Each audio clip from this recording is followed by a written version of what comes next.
ಈ pen drive ಪ್ರಕರಣದಲ್ಲಿ ಮಗ ಪ್ರಜ್ವಲ್ ರೇವಣ್ಣನ ಹೆಸರು ಮಾತ್ರ ಕೇಳಿ ಬಂದಿಲ್ಲ. A1 ಆರೋಪಿ ಅವರ ತಂದೆ ರೇವಣ್ಣ ಅವರ ಹೆಸರು ಕೂಡ ಕೇಳಿ ಬರ್ತಾ ಇದ್ದು, ಮಗದೊಂದು ಕಡೆ ಕುಟುಂಬಸ್ಥರು ದೂರು ಕೊಟ್ಟವರೇ ಸರಿ ಇಲ್ಲ ಅಂತ ಮತ್ತೆ ಆರೋಪ ಮಾಡಿದ್ದಾರೆ. ಅಪ್ಪ ಮಗ ವಿರುದ್ಧ ಕಂಪ್ಲೇಂಟ್, ದೂರುದಾರೆ ಸರಿ ಇಲ್ಲ, ದೂರುದಾರರ ವಿರುದ್ಧ ಕುಟುಂಬಸ್ಥರೇ ಕೆಂಡಾಮಂಡಲ.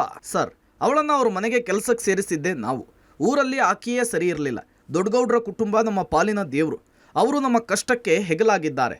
ಈಕೆ ದುಡ್ಡಿಗಾಗಿ ಹಾಗೆ ಮಾಡ್ತಿದ್ದಾಳೆ. ಅವರು ಅಂಥವ್ರಲ್ಲ. ಹೀಗೆ ಒಂದೋ ಎರಡೋ.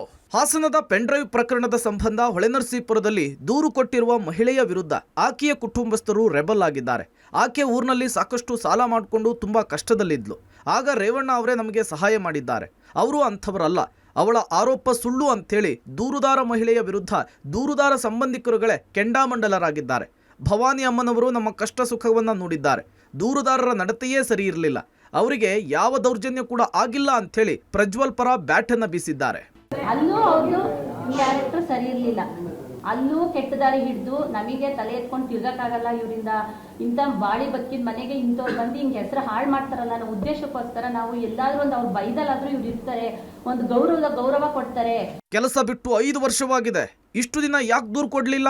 ದೇವೇಗೌಡರ ಕುಟುಂಬ ದಶಕಗಳಿಂದ ರಾಜಕೀಯ ಮಾಡ್ಕೊಂಡು ಬರ್ತಿದ್ದಾರೆ. ಅವರ ಮೇಲೆ ಯಾವುದೇ ಕಪ್ಪು ಚುಕ್ಕೆ ಇಲ್ಲ. ಅವರ ಹೆಸರಿಗೆ ಮಸಿಯನ್ನು ಬಳಿಬೇಕು ಅಂಥೇಳಿ ಈಕೆ ದೂರನ ಕೊಟ್ಟಿದ್ದಾಳೆ. ಆ ವಿಡಿಯೋ ಎಷ್ಟು ಸತ್ಯ ಅಂಥೇಳಿ ವಿಡಿಯೋ ಸತ್ಯಾಸತ್ಯತೆಯನ್ನು ಪ್ರಶ್ನಿಸಿ ಟೆಕ್ನಾಲಜಿಯನ್ನು ಬಳಸಿ ಏನು ಬೇಕಾದರೂ ಮಾಡಬಹುದು. ವಿಡಿಯೋ ಬಗ್ಗೆ ಅನುಮಾನವನ್ನು ವ್ಯಕ್ತಪಡಿಸಿದ್ದಾರೆ. ಆಕೆಯನ್ನು ಅವರ ಮನೆಗೆ ಕೆಲಸಕ್ಕೆ ಸೇರಿಸಿದ್ದು ನಾವೇ. ಆಕೆ ಅಲ್ಲಿ 3 ವರ್ಷ ಕೆಲಸ ಮಾಡಿ ಕೆಲಸ ಬಿಟ್ಟಿದ್ದಾಳೆ. ಕೆಲಸ ಬಿಟ್ಟು 5 ವರ್ಷವಾಗಿದೆ. ಅವಳ ಮೇಲೆ ಲೈಂಗಿಕ ದೌರ್ಜನ್ಯ ಆಗಿದ್ರೆ ಅವತ್ತೇ ಹೇಳ್ಬೋದಿತ್ತಲ್ಲ.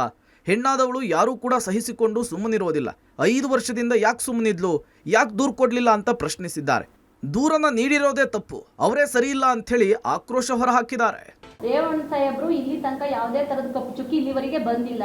ಇವತ್ತು ಅವರಿಗೊಂದು ದೂರ ಮಾಡ್ಬೇಕು. ಅವ್ರು ಎಷ್ಟು ವರ್ಷದಿಂದ ರಾಜಕೀಯ ಮಾಡ್ತಾವ್ರೆ ಅನ್ನೋದು ಅವರಿಗೆ ನಾವು ದೇವ್ರ ತರ ಪೂಜಿಸ್ತೀವಿ. ಮೇಡಮ್ನವ್ರನ್ನೇ ಆಗ್ಲಿ ಸಾಹೇಬ್ರನ್ನೇ ಆಗ್ಲಿ ನೋಡಿದೀವಿ.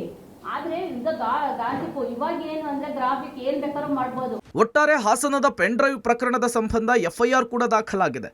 ಅತ್ತ ಪ್ರಜ್ವಲ್ ರೇವಣ್ಣ ಬಂಧನಕ್ಕೆ ಒತ್ತಾಯ ಕೂಡ ಜೋರಾಗ್ತಿದೆ. ಆದರೆ ಇತ್ತ ಪ್ರಜ್ವಲ್ ರೇವಣ್ಣ ವಿರುದ್ಧ ಆರೋಪ ಮಾಡಿದವರೇ ಸುಳ್ಳು ಅಂಥೇಳಿ ದೂರುದಾರರ ಕುಟುಂಬಸ್ಥರೇ ಆಕ್ರೋಶ ವ್ಯಕ್ತಪಡಿಸ್ತಿದ್ದಾರೆ. SIT ಕೂಡ ತನಿಖೆಯನ್ನು ಆರಂಭ ಮಾಡಿದೆ. ದೂರುದಾರರ ಕುಟುಂಬಸ್ಥರು ದೂರುದಾರರೇ ಸುಳ್ಳು ಅಂಥೇಳಿ ಪ್ರತಿಕ್ರಿಯೆ ಕೊಡುತ್ತಿದ್ದಾರೆ.